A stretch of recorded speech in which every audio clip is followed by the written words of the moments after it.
네, 안녕하세요. 우선 저의 소개를 먼저 해보도록 하겠습니다. 네, 학생들이 뽑은 실물과 사진이 가장 다르지 않은 강사 1위에 빛나는 김균돈이라고 합니다. 반갑습니다. 제 이름이 조금 어렵다 보니까 김돈균이라든지 이렇게 좀 다르게들 많이들 불러주시는데요. 저는 옛날부터 들어왔기 때문에 편하게 불러주시면 되겠습니다. 그래서 현재는 대치 명인학원 후곡 캠퍼스와 운종 캠퍼스에서 통합과학과 생명과학을 가르치고 있고요. 체험학원 시험 캠퍼스에서도 수업을 나가고 있습니다. 그 전에는 서초구 방배동이라는 저기 대치동 옆에 있는 지역에서 통합과학과 생명과학 내신과 수능을 진행했던 이력이 있었습니다. 그래서 여기 있는 이 선생님이 우리 아이의 이번 여름방학 그리고 2학기 내신 그리고 수능까지 이렇게 과학을 좀 담당해 주는구나 라고 생각해 주시면 감사하겠습니다. 2025 교육개정에서의 이 통합과학은 매우 중요해졌습니다. 왜냐하면 내신에서도 통합과학이 들어가고 또 수능에서도 들어가기 때문입니다. 특히 1학년 때는 그 통합과학의 중요성이 매우 올라갔습니다. 이제 대부분의 아이들과 어머님들은 알고 계실 테지만 잠깐 잊으신 분들을 위해서 제가 설명을 드리도록 하겠습니다. 이수단위라는 것이 있습니다. 쉽게 생각해서요. 우리는 각 과목을 숫자를 5에서 한 1 정도로 왔다 갔다 중요도에 따라서 숫자를 측정해 준다라고 생각해 주시면 되겠습니다. 그래서 우리가 내신 평균 등급을 산정하는 방식이 석자 등급과 이수단위를 곱하고 전체로 나눈다라고 되어 있는데 쉽게 예시를 들어보도록 하겠습니다. 한국사 3등급과 수학 2등급을 받은 학생이 있고요. 또 다른 학생은 한국사 2등급과 수학 3등급을 받았어요. 이 두 학생은 겉으로 봤을 때는 둘 다 똑같이 2등급과 3등급을 하나씩 받았네 라고 생각을 할 수가 있겠죠. 그런데 한국사는 3단이고요. 수학은 4단이에요.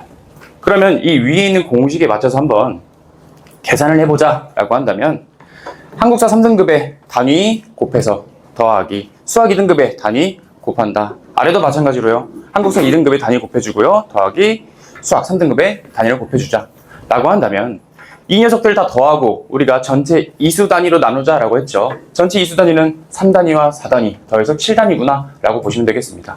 7로 나누게 되면요.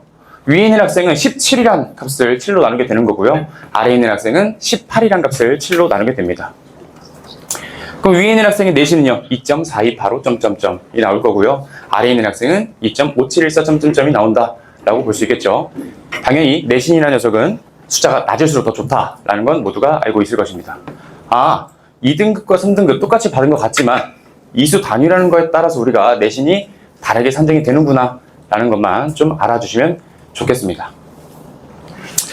그럼 현재 이수 단위는 어떻게 측정이 되어 있을까요? 이 표는요 1년 단위고요. 여기서 반을 나누면 한 학기다 라고 보시면 되겠습니다.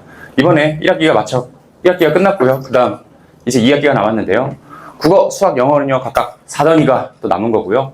과학 같은 경우는요 통합과학 4단위와 과학 탐구실험 1단위 해서 총 5단위가 남아있다 라고 보시면 되겠습니다. 그럼 과학이랑 과목이 국영수와 비교했을 때 중요도가 비슷하거나 혹은 좀 더 높다라는 것을 알 수가 있다라는 것이죠. 따라서 1학년 때 과학의 중요성이 매우 높아졌다라고 할 수 있겠습니다. 그렇다면요, 과학이라는 녀석은 도대체 어떻게 공부를 해야 할까요?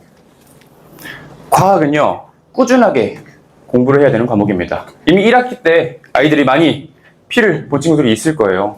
과학이라는 과목은요, 하루에 30분씩만 해도 충분합니다. 과학 때문에 조금 망가진 친구들이 어떤 녀석들이냐? 직전까지 좀 쉽다고 미루다가 이제 국영수 해야 할 시간에 과학에 시간을 투자하는 학생들입니다. 그런 학생들은 과학도 조금 힘들어지고 이제 국영수도 영향을 미치고 하다 보니까 이제 성적이 잘 안 나오게 되는 것이죠. 그렇다면 우리는 급하게 하지 말고 과학이란 과목은 바로 당연하게 접근을 해야 된다는 겁니다. 당연시되다라는 말은 무엇이냐? 광복절이 언제죠?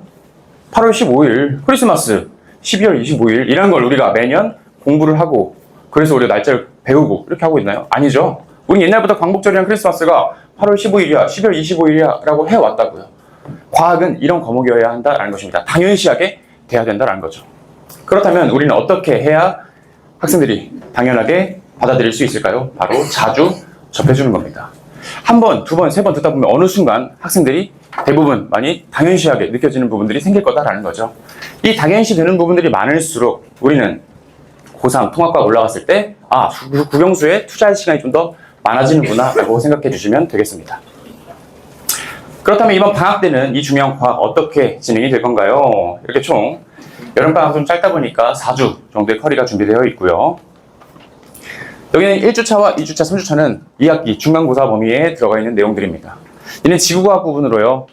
외울 게 좀 많은 부분이고요. 여기 2주차와 3주차는 이 통합과학 2에서 가장 어려운 고난도 문항을 담당하고 있는 화학 파트입니다. 이쪽에서 대부분의 이제 상위권 학생들이 변별된다라고 보시면 되겠고요. 여기는 이 전자기유도라는 녀석은 물리입니다. 이번 기말고사 범위에 물리 있었죠. 매우 어려웠습니다. 그죠? 그래서 학생들이 가장 어려워하는 물리 부분, 이거는 2학기 기말고사에 포함되어 있는 내용입니다. 그래서 우리는 이 중요한 녀석들을 방학 동안 한 번씩 쭉 둘러본다라고 보시면 되겠고요. 여기 있는 과목들은요, 또 우리 물화생지 1이라고 하는 과학 과목 있죠. 거기 그대로 또 다 들어가는 단어들입니다. 한마디로 그만큼 중요하기 때문에 자주 접해주는구나 라고 보시면 되겠습니다. 수업 과정입니다. 우리는 오자마자 시험부터 볼 거예요. 당연히 저번 시간에 공부한 거 잘했는지 우리가 오늘 확인을 해봐야 되겠죠. 그래서 시험을 보고요. 그 다음 진도를 나가고요. 그 이후에 문제풀이 시간도 정해져 있습니다. 인강을 듣는다고 해서, 개념 과목을 듣는다고 해서 우리가 모든 내용을 다 학생들이 알고 있는 게 아니에요. 당연히 문제풀이를 통해서 적용을 해야 된다라고 말씀드릴 수 있겠고요. 그 다음 마지막에 클리닉을 통해 이제 오늘 이해 안 되는 내용이라든지 저번 주 숙제에서 질문이 있다든지 라는 것들을 우리가 진행해 나가면 되겠습니다. 그래서 우리 통과는요, 수업 목표가 이번 통합과학2에 미리 좀 익숙해지자. 처음 보면 더 당황한다. 자주 접할수록 당황을 덜한다 라는 거고요. 이번에 화학 부분이나 이런 고난도 문제풀이들이 많이 준비가 되어 있습니다. 왜? 이쪽은 분명 아까도 얘기했다시피 과학 원 과목이 있다 그랬죠. 그래서 이쪽은요, 이 고2, 고3들의 기출문제 범위에서 모의고사 기출들을 같이 풀어 나가야 되는 그런 단원들입니다. 그래서 고난도 문제가 꽤 많이 준비가 되어 있고요. 수업 대상은요, 1학기 성적에 만족하는 학생이나 혹은 1학기 성적에 만족하지 못하는 학생입니다. 그럼 뭐야? 전부 아닌가요? 네, 당연하죠. 전부입니다. 이 통합과가 너무 중요하다 보니까 더 이상 피할 데가 없어요. 꼭 다 들어주셔야 되겠고요. 수업 시간은요, 토요일날 4시에서 6시 반에 준비가 되어 있고, 일요일날 12시 반부터 3시까지 준비가 되어 있다라고 할 수 있겠습니다. 그럼 우리 아이가 이 입시 과정 1, 2, 3년 동안 어떤 식으로 이 통합과학이라는 녀석을 준비를 하게 되나요? 우리 1학년 때는요, 내신 준비라는 걸 통해서 우리 최소 2에서 3회독 정도를 한다라고 보시면 되겠습니다. 이왕이면 꼭 1등급 내로 들어주자. 5등급제에서의 1등급은 우리 9등급제에서의 약 2등급 정도다라고 보시면 되겠고요. 못해도 2등급 내로는 들어오자. 5등급제에서의 2등급은요, 9등급제에서의 4등급 허리 정도다라고 생각해 주시면 되겠습니다. 우리가 흔히 말하는 인서울에 어느 정도 이름 있는 대학을 가기 위해서는 그래도 4등급 이내로 좀 들어와 줘야 어느 정도 가능성이 있다라고 말씀을 드릴 수 있겠고요. 2학년 때는요, 통합과학은 이제 아예 싹 사라집니다. 왜? 각자 이제 내가 하고 싶은 거 찾아 나가야지 라고 해서 점점 집중화 되어 간다라고 보시면 되겠습니다. 특히 이 메디컬 계열이나 우리가 알고 있는 의치 한약수 있죠. 그 외에도 뭐 간호학과라든지 임상병리, 물리치료 등등 이런 과들이나 혹은 생명계열학과, 우리 뭐 나중에 화장품 관련한 일을 하고 싶어요. 혹은 치료제를 만들고 싶어요 라든지 이런 것을 원하는 학생들은요, 대부분 이 생명과학이라는 것을 핵심 과목으로 학교에서 지정을 하고 있습니다. 핵심 과목이라는 녀석은요, 너 우리 과 올 거야? 그러면 무조건 이 과목 들어야 돼 라고 해서 지정을 해둔 과목들을 얘기합니다. 그래서 생명과학은 이때 꼭 필수적이다 라고 얘기할 수 있겠고요. 그 다음 3학년 때 이제 다시 통합과학 수능 준비를 해야겠죠. 이때 개념과 문제풀이를 진행하면 되겠습니다.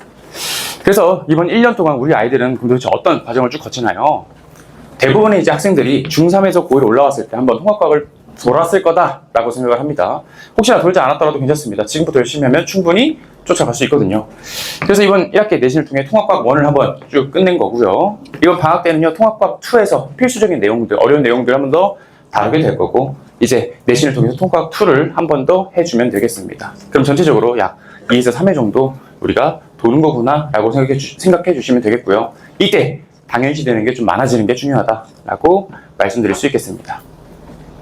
근데 우리 아이는요, 이번 방학 동안 통합과학은 크게 상관은 없을 것 같고요. 근데 생명계열에 관심이 좀 있어요. 혹시 방학 동안 생명계열은 하실 생각 없나요? 라고 하시는 분들을 위해서 준비했습니다. 자, 그럼 우리 먼저 생명과학이라는 녀석을 먼저 좀 알아줘야 되는데, 크게 5개의 단어로 구성이 되어 있어요. 그 중에 여기 있는 파란색으로 체크한 부분들은요, 이제 흔히 말하는 개념 부분이다 라고 보시면 되겠습니다. 외워야 될 양은 많은데 문제 난이도는 그렇게 어렵지 않아서 학생들이 빠르게 좀 풀어나가는 연습이 필요하다. 그래서 암기와 이해가 좀 베이스가 되는 단원들이고요. 그 외 빨간색으로 체크한 단원들은 우리가 흔히 말하는 준킬러, 킬러를 담당하는 고난도 문항들이 나오는 단원들입니다. 특히 여기 있는 이 5개 단원이 우리 모의고사 수능에서는요, 대략적으로 총 20문제 중에 1, 2, 5단원은 2문제 정도, 그리고 3, 4단원은 7문제 정도씩 나오고 있습니다. 우리는요, 이 생명과학을 잘 몰라도 생명과학의 유전 어렵다던데 라는 말은 많이 들어보셨을 겁니다. 유전이라는 건 여기서 이 4단원을 측정하는 내용이고요. 그래서 우리는 생명과학은요, 가장 어려운 이 유전과 그 외 나머지 비유전으로 나눈다라고 얘기를 할 수가 있겠습니다. 그럼 이 유전과 비유전은요, 공부할 때 어떤 식으로 시간 투자를 해야 되나요? 전체적인 개념 공부의 양은요, 유전보다 비유전이 훨씬 많습니다. 당연히 외워야 될 내용도 훨씬 많고요. 하지만 확실하게 한번 외워둔다면 크게 어렵지 않은 단원이다. 그러면 우리가 문제 연습은 어떻게 해야 하나요? 반대로 유전에 이번엔 70%의 시간을 쏟아야 된다라고 얘기합니다. 아, 좁은 범위이지만 그만큼 문제의 난이도가 매우 올라가는구나 라고 생각해 주시면 되겠죠. 그러면 방학 때 우리가 유전을 해야 될까요? 비유전을 해야 될까요? 당연히 네, 유전을 해야 되겠죠. 네, 이번 4주차 마찬가지로 준비가 되어 있고요. 유전 총 7문제 중에 약 6문제 정도를 담당하는 단원들 제가 구성을 해 놓았습니다. 학생들이 유전을 어려워하는 이유가 무엇이냐고 하면 이 공부하는 방법, 문제를 푸는 방법이 항상 너무 다각화되어 있어서 그렇습니다. 유전이란 문제는요, 대부분 똑같은 방법대로 문제를 풀어나가는 그런 연습이 필요해요. 똑같은 방법을 푼 후에 내가 어느 정도 실력이 쌓였어. 그럼 그 이후에 이제 사고력을 살짝 더해서 고난도를 풀어나갈 수 있는 그런 연습이 되어야 되는데, 아, 이거 어떻게 하는지 모르겠으니까 일단 이것저것 해보지 라고 해서 스스로 지쳐 떨어져 나가는 경우가 대부분입니다. 그래서 우리는 좀 단순하게 메커니즘을 통해서 이 유전이라는 녀석을 한번 정복을 해보자 라고 얘기할 수 있겠고요. 그 목표는요, 유전에 좀 익숙해지고 단순한 문제풀이 연습으로 우리는 기본기를 좀 쌓아줄 겁니다. 기본기가 쌓여 있어야 그만큼 우리는 어려운 문제를 풀 수 있다라고 할 수 있고요. 수업 대상은 생명 분야 진학을 희망하는 학생이나 혹은 생명과학이 쉽다는 것을 좀 깨닫고 싶은 학생이다라고 보시면 되겠습니다. 수업 시간은 토요일 날 7시부터 9시 반 이었는데 이게 이제 7시 반부터 10시로 바뀌었어요. 네, 알아주셔야 됩니다. 여기 혹시 다 받으셨나요? 여기 아래 보면은 이제 유전 파트 특강이라고 되어 있죠. 토요일 날 오후 7시 반부터 10시다 라고 되어 있을 겁니다. 그죠? 알고 계시면 되겠습니다. 네, 그리고 마지막입니다. 이제 저의 제 삶의 살짝 원동력들을 잠깐 보여드리고 나서 이제 마무리를 좀 하려고 하는데요. 저는요, 항상 이 일을 하면서 그런 생각을 합니다. 아, 주인공은 우리 학생들이다 라는 생각을 항상 많이 해요. 그래서 우리 학생들이 이제 아, 선생님 덕분에 잘 나왔어요. 감사합니다 라는 말을 할 때마다 제가 이제 힘을 엄청나게 받고 이렇게 좀 보람을 많이 느끼는 그런 과정들인데요. 특히 오른쪽에 있는 학생들은요, 서울에 있는 뭐 학교에 있는 학생들이고요. 저한테 이제 생명과학 내신이랑 수능을 다 들었던 학생들입니다. 특히 이 오른쪽에 있는 학생은요, 그래 작년 1년 동안 이 학교에서 쭉 생명과학 모의고사 전교 1등을 했었고요. 이번에 연대에 가서 재밌게 캠퍼스 라이프를 즐기고 있는 학생입니다. 네. 과학에 너희 앞길 막지 못하도록 제가 그 앞에 있는 장애물을 치워드리도록 하겠습니다. 네, 감사합니다.